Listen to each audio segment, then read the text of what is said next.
중학교 1학년 말 2학년 때 제 가방 속에는 학교 책이 없었습니다. 그러면 무슨 게 있었냐? 무협지만 있었어요. 하여튼 하루 내내 친구들과 나쁜 짓 하러 돌아다니지 않으면 학교에서든 집에서든 무협지만 읽었어요. 한동안 무협지에 빠졌습니다. 아, 재밌더라고요. 지금도 생각하면 재밌어요. 그 무협지 내용들을 보면 이래요. 내가 원수를, 내게 갑자기 원수가 생겼어요. 어느 날, 그 나쁜 놈에 의해 내 부모가 죽든, 내 가족이 깨어지든, 내 사랑하는 이가 죽임을 당하든, 어떤 원수가 생겨요. 근데 내가 그 원수를 물리칠 힘이 없어. 그래서 그 힘을 얻기 위해서, 무림의 그 강호의 고수를 찾아 다닙니다. 왜? 그 원수를 갚을 능력을 얻기 위해서 강호의 고수를 찾아가서, 그래서 그 강호의 고수의 제자가 되어서 한동안 거기서 빨래하고 그 다음에 훈련받고 그렇게 수없는 세월을 지나서 이제 스승이 얘기하죠. 제자야, 이제 됐다. 그래서 강호로 다시 돌아와서 원수를 갚는 이야기. 그런 게 무협지의 주요 내용이더라고요. 여러분, 석가는요, 제자들이 많았습니다. 근데 이제 지금에 와서 석가의 제자들을 이렇게 얘기할 때 한 10명 정도를 이야기합니다. 석가의 그 설법을 각 분야별로 많을 거 아니에요? 그러니까 그 분야별로 특별한 제자들 10명을 꼽습니다. 공자는요, 한 77명 정도의 제자를 뒀는데 그 중에 10명을 들어서 공자의 제자로 추켜 세우더라. 그렇다면 예수님의 제자는 몇 명이에요? 12명. 12명 중에 한 명은 참 제자가 아니죠. 여하튼 예수님의 제자는 몇 명이요? 12명이에요. 이거는 우리가 잘 알고 있단 말이에요. 그래서 성경에 보니까 요한복음 13장에 보면 이렇게 얘기합니다. 너희가 나를 선생이라 또는 주라 하니 너희 말이 옳도다. 내가 그러하다. 내가 주와 또는 뭐가 되어요? 선생이 되어 너희 발을 씻었으니 너희도 서로 발을 씻어주는 것이 옳으니라. 내가 너희에게 행한 것 같이 너희도 행하게 하여 뭐를 보였다고요? 본을 보였다. 그러니까 예수님은 세족식의 비유를 통해서 제자들과 예수님의 관계를 뭐로 봐요? 선생과 제자의 관계. 맞죠? 스승과 제자. 근데 여러분, 제가 아까도 얘기했지만 세상의 스승, 그리고 예수라는 우리의 스승, 이걸 가만히 곰곰이 생각하면 세상의 스승은요, 제자들이 스승을 찾아 나서, 맞죠? 거의 대부분이 제자가 스승을 찾아가는 거예요. 근데 예수라는 스승은 제자가 찾아가는 게 아니에요. 스승이신 예수가 제자들을 찾아 나서는 거예요. 이게 다른 거예요. 그래서 예수님이 마태복음 4장 18절로 20절에 보면 이렇습니다. 갈릴리 해변에 다니시다가 두 형제 곧 베드로라는 시몬과 그의 형제 안드레가 바다에 금을 던지는 걸 보시니 그들은 어부라 말씀하시되 나를 따라오라 내가 너희를 사람을 낚는 어부가 되게 하리라 하시니 그들이 곧 그물을 버려두고 예수를 따르니라. 그러니까 예수님은 제자들이 예수님을 찾아온 게 아니라 누가요? 예수님이 제자들을 누가 내 제자가 될 건가 쭉 다니시다가 하나하나 부르시는 거예요. 그러니까 예수의 부르심을 받은 자들은 뭐가 되는 거예요? 예수의 제자가 되는 거예요. 그러니까 우리가 예수의 제자가 되고 싶다고 되어지는 게 아니에요. 주님이 부르셔야만 그분의 제자가 되는 거예요. 저는 스승과 제자를 이야기할 때 늘 생각하는 게요, 달마와 그의 제자 헤가라는 사람. 달마가 어느 암자의 수도 정진을 하고 있다는 소리가 인근 각처에 퍼지니까 수 없는 사람이 달마의 제자가 되기 위해 찾아옵니다. 근데 한 달, 두 달, 세 달을 기다려도 달마가 암자에서 나오지를 않는다. 헤가라는 제자도 찾아옵니다. 봄에 찾아왔다고 생각하면 뜨거운 여름을 지나 오곡백과가 무르익었고 그것들을 맛보는 가을을 지났는데도 달마가 나오지를 않는다. 그리고는 눈이 흩날리는 겨울이 왔습니다. 헤가라는 제자가 이렇게 오래 기다렸는데도 스승이 자신에게 나와서 눈길 한번 주지 않으니까 비수를 가지고 자기 팔을 잘라버려요. 내가 사람 무엇하겠냐. 그래서 그 팔을 자르니까 그 주변에, 헤가라는 이가 앉아있던 그 주변에 뭐가 튀겠어요? 피가 서늘인 남자. 그때 달마가 나와서 제자를 삼습니다. 이게 세상의 스승과 제자의 그림이에요. 제자가 찾아져. 때로는 스승에게 무언가 제자로서의 뭔가 합당한 자격을 얻기 위해 팔까지 잘라가면서 나를 제자로 삼아주세요. 이게 세상의 스승과 제자의 모습이란 말이에요. 그러나 우리의 유일한 선생이요 스승인 예수 그리스도는 그런 관계를 요구하지 않아요. 모든 선택권은 누가 가지고 있어요? 예수님. 우리에게 선택권이 없습니다. 우리는 자꾸 이런 말을 하는 거예요. 내가 예수의 제자가 되기 위해 뭔가 자격을 갖춘다. 거짓말.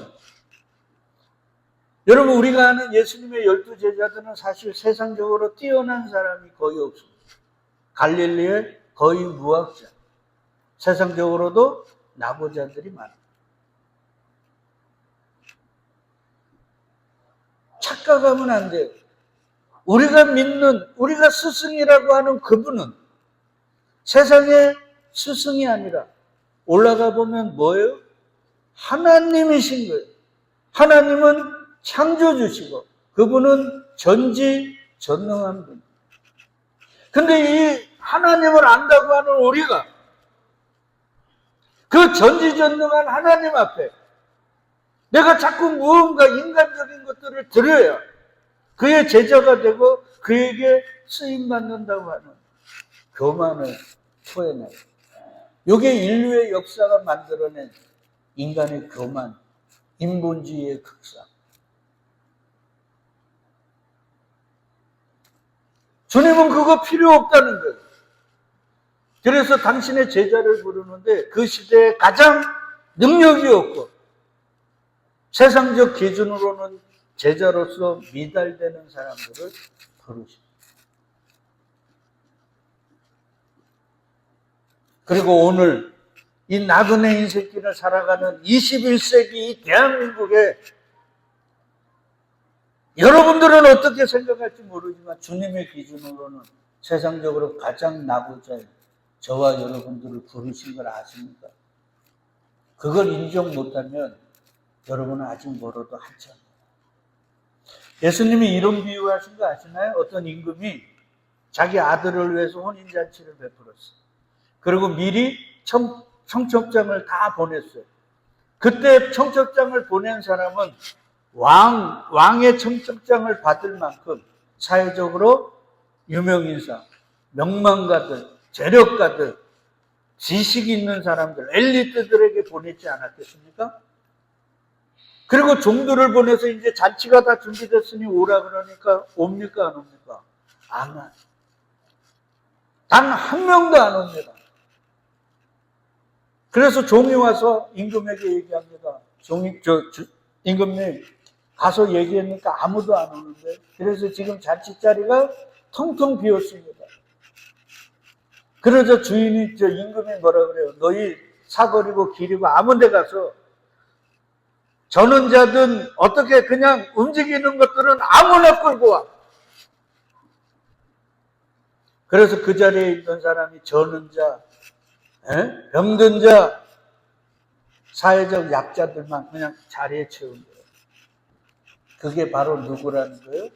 나라는 겁니다. 그러니까 이런 얘기를 하면 우리는 뭘 내가 그런 병든 자, 저런 자, 세상의 기준에 미달되는 자야, 자존심 상하네 이러죠. 아직 한참 멀었다는 거예요.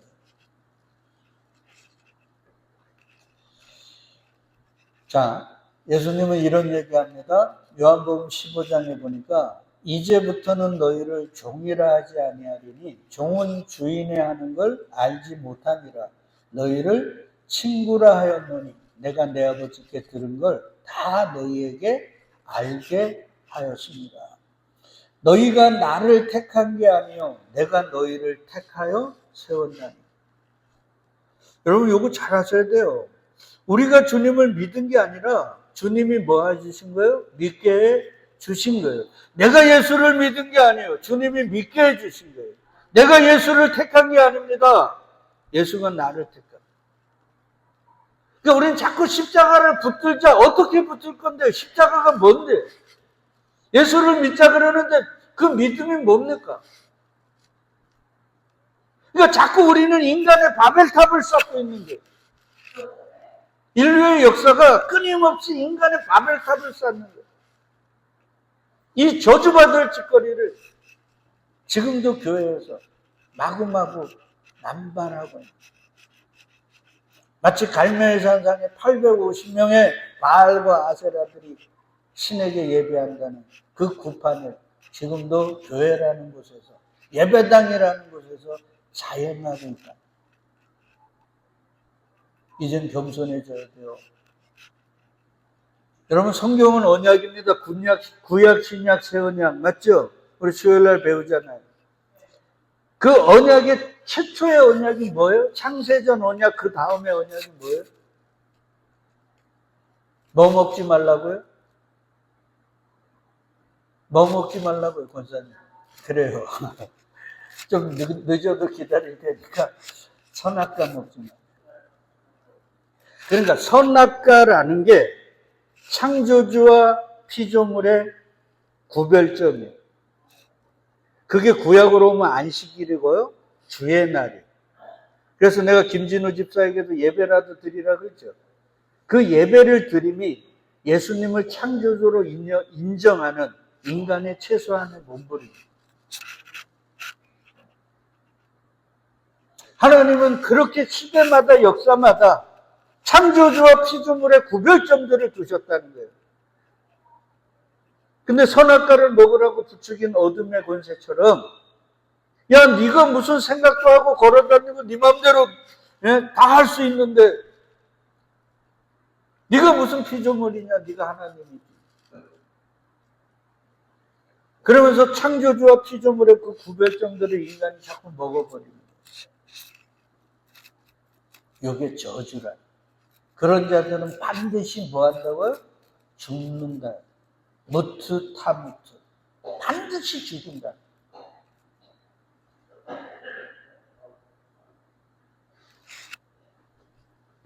우리는 이 겸손으로 가야 돼. 아까도 얘기했지만 내가 예수를 선택한 게 아니에요. 누가요? 예수가 나를 선택한. 거기에 겸손이 있고 거기에 감사가 있고 거기에 두려움이 있는 거예요. 그래서 예수가 바울이 그런 얘기 하나요? 야 너희들 돌감나무 가지였잖아. 근데 하나님이 그 가지 잘라다가 창감나무에다 접붙였잖아. 그러니까 이놈들아 창감나무 가지 잘라버리고 거기다가 너네 이식시켰듯이 너네 하나님 앞에 교만하면 하나님이 너네 잘라버리고 다른 나무 이식할 수 있는 능력이 있다 없다. 왜? 그분은 전지전능하다. 그러니까 우리는 아레이 토레이라는 그분의 책을 읽으니까 그분이 그러더라고요. 우리는 하나님을 믿어야 된다. 하나님을 믿는 건 뭐를 믿는 거라 그랬습니까? 하나님의 말씀을 믿는 거예요. 하나님이 어디 있습니까? 모르면서도 맨날 하나님. 이은정서도 하나님 어디 있어요? 모르잖아요.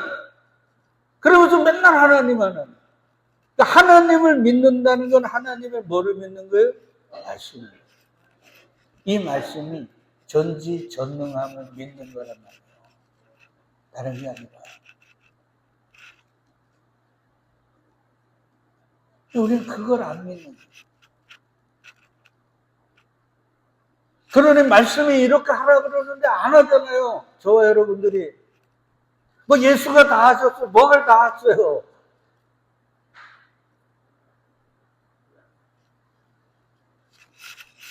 좀 고민을 해야 돼요. 자, 이렇게 주님은 당신의 제자들을 찾아나서요. 언제서부터? 창세전서부터 계속 주님 오실 때까지 제자들을 찾아나서요.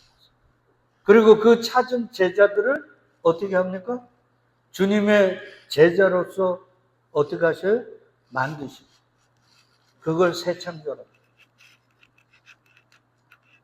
그러니까 세상의 기준으로 제자들을 택하는 게 아니라 주님의 그냥 창세전 택하심 그걸로 제자들을 찾아 나셔서 전원자든 아무것도 할 수 없는 저 같은 무능자든 하나님이 부르셔서 주님이 부르셔서 뭐 만드는 거예요?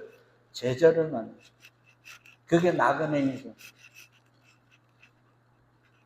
그래서 예수의 제자들도 3년을 끌고 다니십니다. 그리고 제자로서의 사명을 감당하기 위해 뭐를 부어주셨어요? 성령을 부어주신 거예요. 그러니까 성령은 제자의 삶을 살라고 부어주는 거지 병 고치고 예언하고 세상적인 그 어떤 걸 위해 주는 게 아니에요. 여러분 성령 충만받았던 제자들이 한 게 뭡니까? 예수는 뭐라고요? 주와 그리스도와 살아계신 하나님의 아들이신 밖에 전하지 않았습니다. 사람들이 와서 제발 병 고쳐달라 그러니까 제자들이 나는 세례 주러 온 거 아니야. 병 고쳐주러 온 거 아니야. 뭐 하러 왔다고요? 예수 전하러 왔어. 복음 전하러 왔어.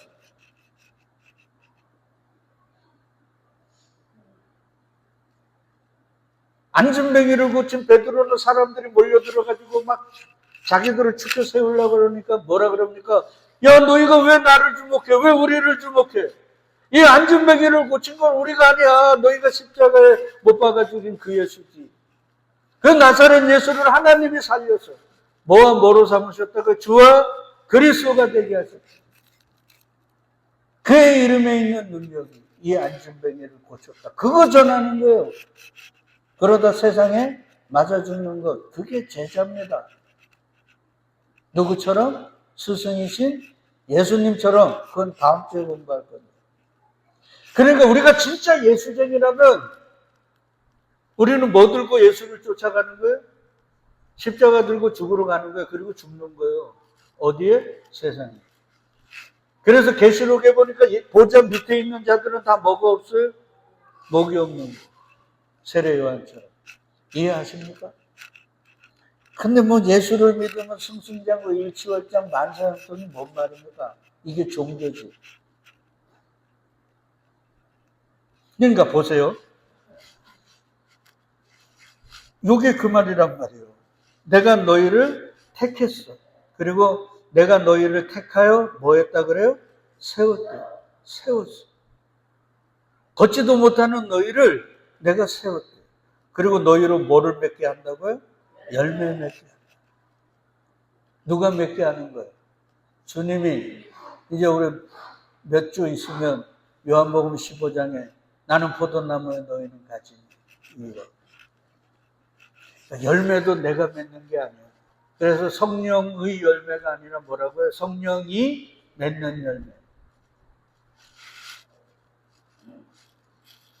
그러니까 주님이 주고 주체고 우리는 뭐가 되는 거예요? 객체가 되는 거예요. 요즘 한국 기독교가 요즘은 이제 중국을 자꾸 치더라고요. 옛날에 이제 공산주의가 예? 종북이 이제 사라진 것 같아요. 진짜. 종북이 뭡니까? 북한에 뭐를 추종하는 거예요? 주체사상을 추종하는 거라 그랬죠. 주체사상이 뭡니까? 내가 주체라는 거예요. 네가 주체인데 권력, 부 이런 사람에 의해서 네가 지금 주체가 아니라 뭐로 사는 거예요? 객체로 살잖아. 그들에 의해 끌려다니잖아. 그러니까 어떻게 해요? 확 봉기해갖고 뒤집어 엎고 우리의 주체성을 회복하자. 이게 주체사상 아닙니까? 기독교는 그런 면에서 주체가 아니라 뭐예요? 우리는 주체가 아니라 객체인 거예요. 근데 그걸 순종하지 않고 아니야 내가 뭔가 할 수 있다니까 이러고 있는 거예요. 그게 종북인 겁니다.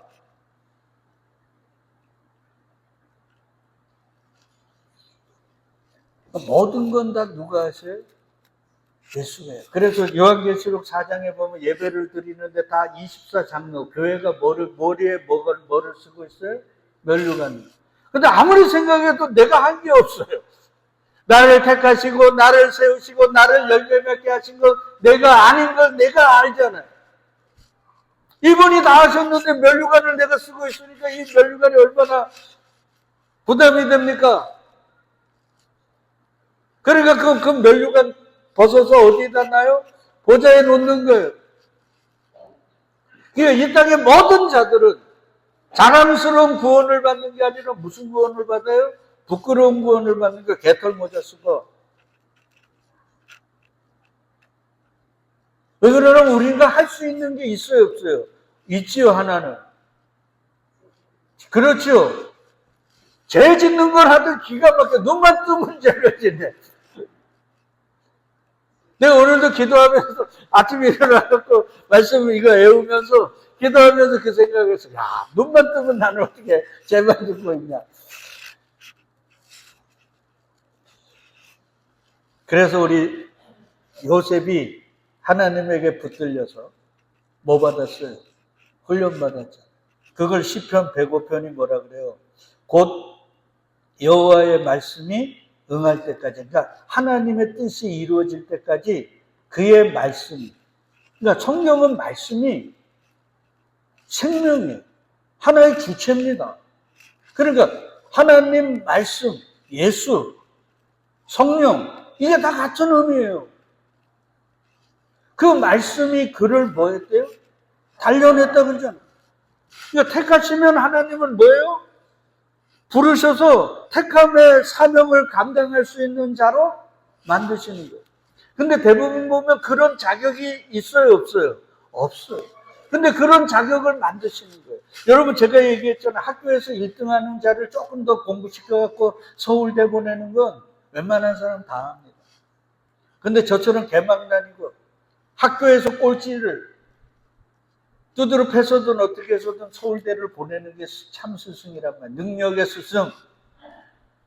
근데 우리 주님은 그거와는 비교할 수 없는 거예요. 죄만 토해내는 우리를 의의 도구로 쓰신다니까.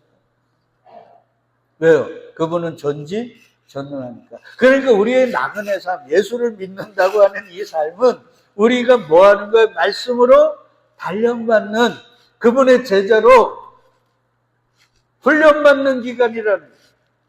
근데 이 훈련은 제대로 받을 생각은 안 하고 그저 나를 이 땅에서 왕되어 큰 자 되게 해주세요. 유명한 자 되게 해주세요. 이러고 있는 거예요. 여러분 요셉만 훈련받은 게 아닙니다. 다윗도 훈련받았어요.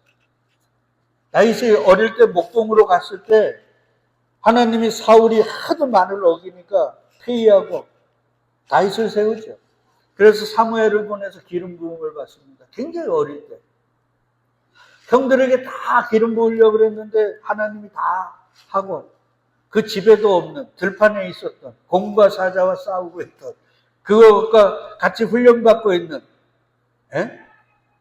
그 다윗을 불러가지고 기름 부음을 받아요. 맞죠? 그리고는 다윗이 고백하잖아요. 뭐 했다고? 하나님이 나를 가르쳐.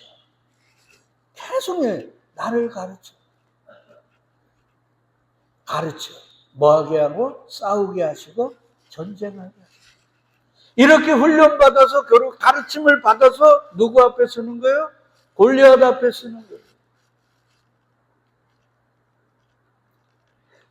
학교에 1등하는 자를 골리앗 앞에 세우는 게 아닙니다. 서울대 보내는 게 아니에요. 다윗은 세상적 기준으로 가장 싸워서는 안 될 사람이에요. 왜 그러냐면 어린아이요? 목돈. 아직도 엄마의 젖비린내가 나네. 그래서 사울이 얘기하잖아요. 야, 너 골리앗과 못 싸워. 골리앗은 어려서부터 특별히 용사로 훈련받아가지고 저렇게 큰 형사가 됐고, 너는 지금 젖비린내 나는 어린애잖아. 근데 하나님은 그를 세우는 거예요. 왜 세우는지 알아요? 하나님의 하나님됨을 드러내요. 그러니까 우리는 이 시대 앞에, 이 시대와 맞서기 위해서 하나님 나를 사용해 주세요. 귀합니다. 근데 하나님은 나를 사용하기 위해 무장을 단단하게 시킵니까? 여러분 골리앗 앞에 다윗이 있을 때 중무장했어요? 안 했어요? 안 했습니다. 왜요? 우리 스승은 온전한 스승이거든요. 이 땅에 그 어떤 세력과 싸워서도 비견할 수 없는, 그저 눈길 한 번만 주면 없어지는 천사 한 명으로 18만 5천의 사내립의 군사들을 다 한순간에 죽여버립니다. 홍해를 가르치고 반석에서 300만이 넘는 사람들의 물을 해결할 수 있는 강을 솟구치는 전능자시거든요. 그러니까 그 하나님을 믿는다면 우리는 세상과 싸우기 위해 준비해야 될 게 없어요. 근데 자꾸 우리는 중무장하게 해달라는 거예요.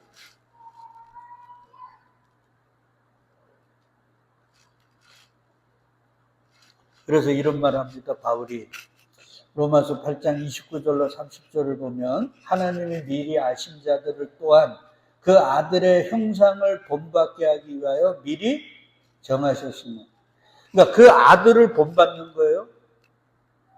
그러니까 그 아들처럼 사는 거예요. 그 아들이 어떻게 살았습니까? 이 땅에서. 섬김을 받는 게 아니라 섬김이에요. 비진리에 핍박받고 조롱당하다가 어떻게 했어요? 십자가에 죽는 거예요. 그 삶을 저와 여러분들이 사는 거예요. 만약에 그렇게 안 살면 우리는 예수의 제자가 아닙니다. 다음 주에 할 얘기지만 여러분 무협지 읽어보면요, 그 문파들이 많아요. 소림사도 있고 그 독약을 하는 파도 있고 하여튼 파들이 많더라고요. 여자들 파도 있고. 근데 그런 파들이, 그 문파들이 여러 개 있는데 그 문파들마다 비법들이 있어요. 아시나요? 여러분 우리 기독교파, 나는 예수파라 그러는데 예수파에도 이 세상을 다 허물어뜨린 강력한 비법, 무기가 있다는 거 아시나요? 그게 뭔지 아세요? 그게 뭐겠습니까? 말씀이에요. 그리고 그 말씀이 이어지는 십자가. 왜 말씀이 십자가일까요? 예수님에게 어떤 율법사가 찾아와서 선생님, 말씀의 가장 큰 게 뭡니까? 그러니까 뭐라 그래요? 네 목숨을 다하여 뭐를 사랑하라고요? 주 너의 하나님을 사랑하고, 두 번째는 내 이웃을 내 몸같이 사랑하고. 그러니까 말씀은 뭐냐? 하나님 사랑, 이웃 사랑이에요. 뭐처럼? 목숨을 다하여. 그걸 완성한 게 뭐예요? 십자가예요. 그러니까 말씀이 이루어진 곳이 어디예요? 십자가예요. 그 십자가로 어둠의 머리를 어떻게 했어요? 깨부순 거예요.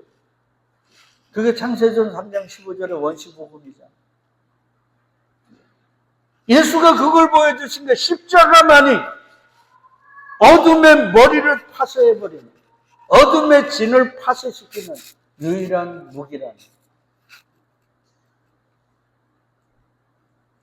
그러니까 그의 제자들에게 전수한 비법이 뭐예요? 십자가인 거예요.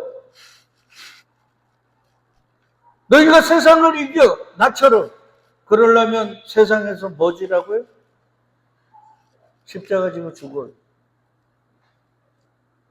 그러니까 다 같은 얘기예요.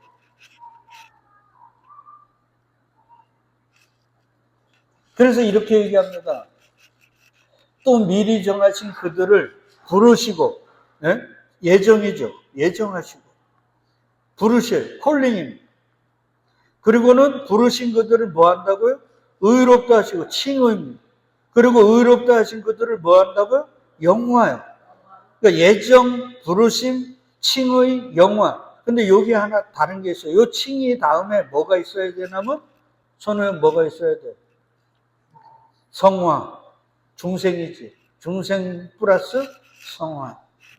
요게 단련이라는. 연단. 그러니까 연단은 받아야 되고 안 받아야 되고 선택의 문제가 아니라 택한 자들은 다 뭐 하는 거예요? 받는 거예요. 그래서 징계가 없으면 뭐가 되는 거예요? 사생자요 참아들이 아닌 거예요. 이런 얘기 듣기 싫죠? 맨날 만사형통 승승장구 부귀영화 이런 것만 얘기하고 싶죠? 성경은 그런 얘기 한 적이 없어요. 그러니 사도 바울이 그의 영의 아들 디모데에게 뭐라 그래요? 나와 함께 좋은 군사, 십자가의 군사가 되기 위해 뭐를 받자 그래요? 고난을 받자. 그 고난이 연단이란 말이에요.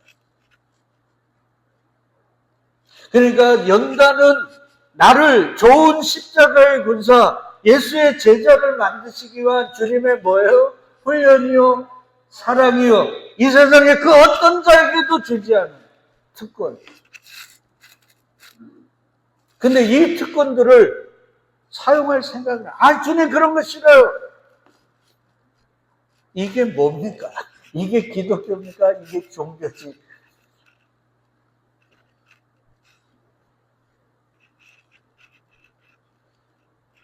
잘 보세요. 이 하나님의 연단은 뭐를 단련한 같이 한다고요? 은을 단련한 같이. 은을 어떻게 단련합니까? 완전히 녹여서. 이 연단이 만만치 않아요. 그래서 예수는 요한복음 16장에서 환난이라는 말을 씁니다. 델립시스. 알곡을 날카로운 쇠 이런 뾰족뾰족 튀어나온 그런 요철 거기에다가 집어넣고 막 움직입니다. 그래서 이잖아요. 사람들이 우리 머리를 타고 가게 하셨나이다. 불과 물을 통과하게 하셨다. 제일 중요한 게 사람들이라고 그랬어요. 한 명이 아니에요. 계속적으로 그냥 내 머리를 밟고 뽑고 그러면서 우리는 주님의 제자로 십자가의 군병으로 하나님의 영광을 위한 도구로 그렇게 만들어져 가는 거예요. 이걸 뭐라 그런다고요? 신앙 생활. 그러니까 저희의 모든 삶이 내가 이 땅에서 지금 주님이 부르시는 그날까지 모든 삶이 무슨 거예요? 이 단련의 삶이다. 그리고 때는 몰라요. 주님만 아셔요. 어느 때 주님은 이 훈련으로만 그치지 않게 하셔요. 반드시 사용하셔요. 그리고 그 훈련의 결과로 우리는 반드시 하나님의 하나님 됨을, 예수의 온전한 스승 되심을, 그분이 만왕의 왕이요 만주의 주인 것, 그 싸움을 통해 증거해내는 거예요. 그걸 영광이에요.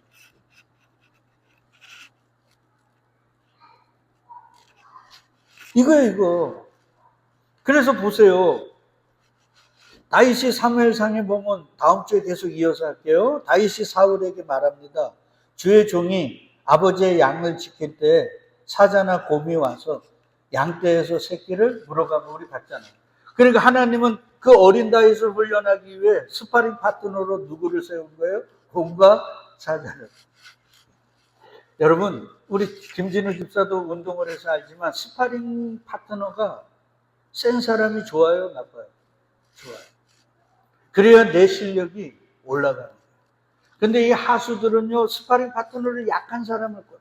그래서 그 사람한테 치고 막 이렇게 해갖고 쓰러지면, 내가 뭔가 내 펀치가 강한 것 같고, 그러다가 진짜 선수하고 싸울 때 겁이 나는 거예요. 보세요, 이 어린 다윗. 그 다윗의 스파링 파트너가 누구였어요? 공과 사자였다고요.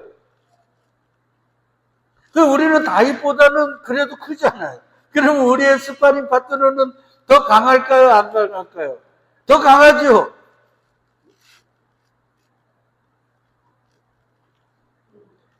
그러니까 내 배우자가, 내 자식들이, 내 주변의 친지들이 공과 사자보다도 더 강한, 나를 빛나게 하고 나를 단련하는 뭐예요? 스파링 파트너예요. 그 사람들도 힘들어. 여러분, 공과 사자의 입장에서는 봐요. 다른 집 양들은 훔쳐가도 쫓아오지도 않아. 아무런 저항도 없는데 다윗의 양들만 잡아가면 이놈이 쫓아와가지고 아가리 벌리고 수염 뽑고 때려 죽이고, 공과 사자의 입장에서는 얼마나 힘들까요? 우리만 힘든 게 아닙니다. 우리의 스파링 파트너도 힘들어요. 저는 잠언의 말씀을 잊지를 않아요. 철은 뭐로 날까? 철은 철로 가는 거예요. 사람은 사람으로 가는 거예요. 그러니까 나를 갈기 위해서 하나님이 내 배우자를, 내 자식들을 얼마나 힘들까요? 같이 갈리는데. 그러니 우리 어머님이 우리 아버님 보고, 야, 어떻게 죽을 때까지 안 변하냐? 뭘 안 변합니까? 우리 어머니를 갈고 있으려고 하나님이 금강석 다이아몬드를 만드셨는데.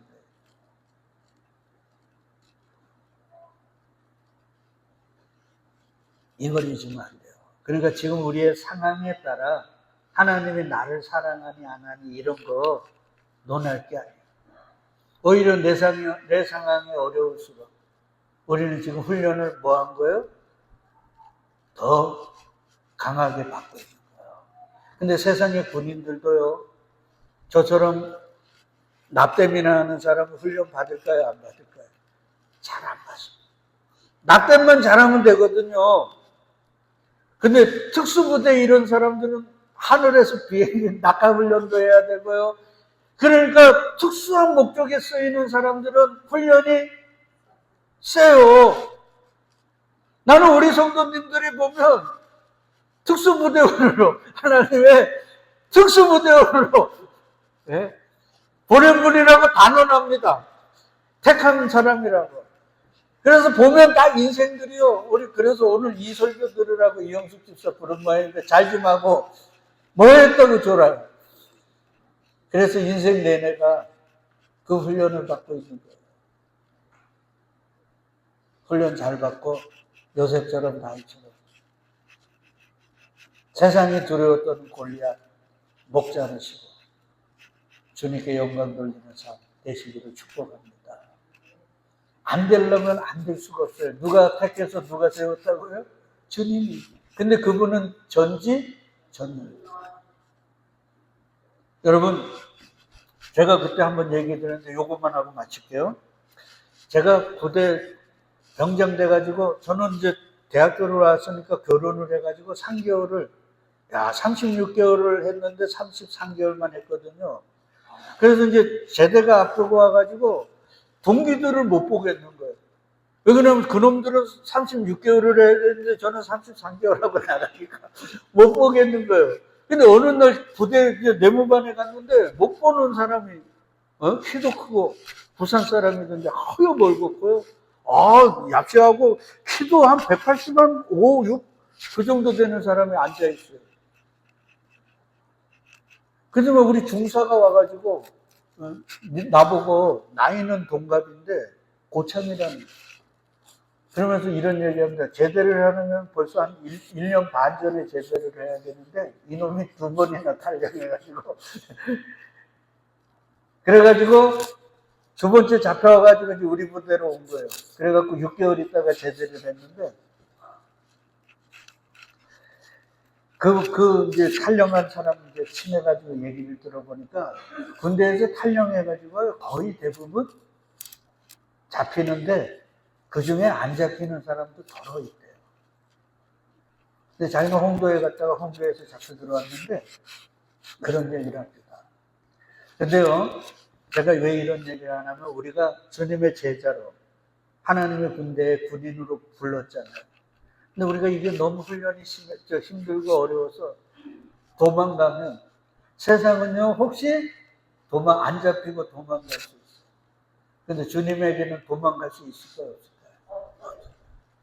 그래서 다윗이 시편에서 이런 고백하잖아요. 시편 139편인가요? 내가 주님에게 도망가려고 바다 끝에 갔는데도 거기에 계시고, 지옥 불구덩이 그 맨 밑바닥에 갔을 때도 거기에 계시고, 또 우리는 도망갈 수가 없어요. 그러니까 반드시 주님은 우리를 십자가의 군병으로 주님의 제자로 세우시고, 다 인간이니까 훈련받기 힘들고요, 이 삶이 힘들어요.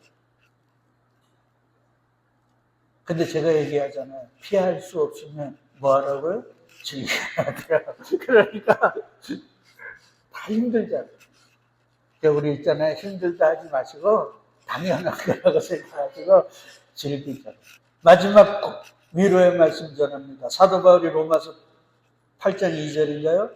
지금 당하는 환난은 장차 나타날 영광과 비교할 수 없는. 이 지독한 훈련 받고 골리앗의 머리를 쳤을 때, 그래서 사울을 위시해서 이스라엘의 모든 어른들이 와 환성할 때, 하나님께는 얼마나 큰 영광이고 다윗의 가슴 속에도 얼마나 도파민이 샘솟, 그런 놀라운 은혜를 우리에게 허락하십니다. 그러니 우리 믿음의 성도 여러분, 훈련 잘 받고 훈련의 끝에 골리앗의 머리를 자르고 주께 영광 돌리는 삶 다 살아낼 수 있게 주의 이름으로 축복드리겠습니다. 아멘.